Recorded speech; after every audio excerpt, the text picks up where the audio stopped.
Hello everybody, welcome to Word Problems Questions 3. So in the first question we have a satellite engineer who's going to do some satellite installations. Now he has a new reel of cable that contains 100 meters of cable, correct to the nearest meter. Now every satellite installation needs 10 meters of cable, correct to the nearest half meter. And we have to calculate the least amount of cable that could be left on the reel after the 9th satellite dish installation. So we're going to start by looking at the amount of cable on the reel. So if the reel contains 100 meters correct to the nearest meter, that means the amount of cable could range between 99.5 meters and 100.5 meters. And that's because if the reel contained, for instance, 99.49 meters, it would be rounded down to 99 meters. And if it contained 99.5 meters, it's rounded up to 100 meters. So the least amount of cable that he could start with is 99.5 meters.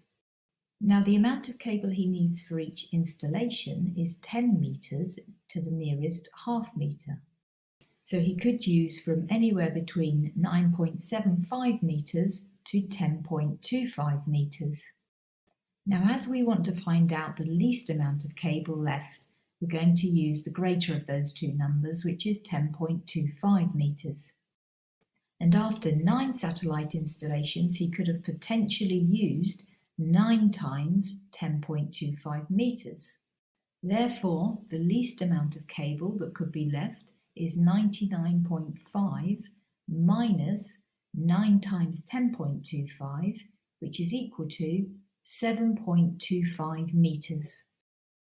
In the next question, we have two machines, machine A and machine B, and they ice buns.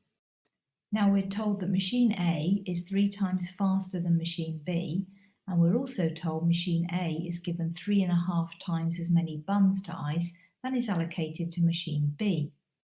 Now if machine B completed its task in 4 hours, how many hours and minutes will it take machine A to complete its task? Now this is actually much easier than it looks. So if machine B completed its task in 4 hours, we'll times that by 60 to get the number of minutes to start with. So it completed the task in 214 minutes. So next we're going to work out how long it would take machine A to do the same job.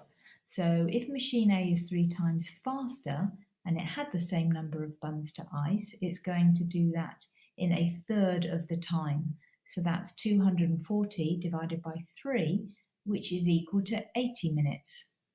However, machine A is given 3.5 times as many buns to ice, so we have to times that value by 3.5.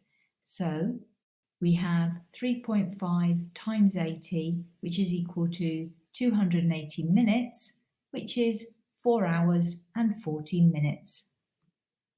Thanks for watching.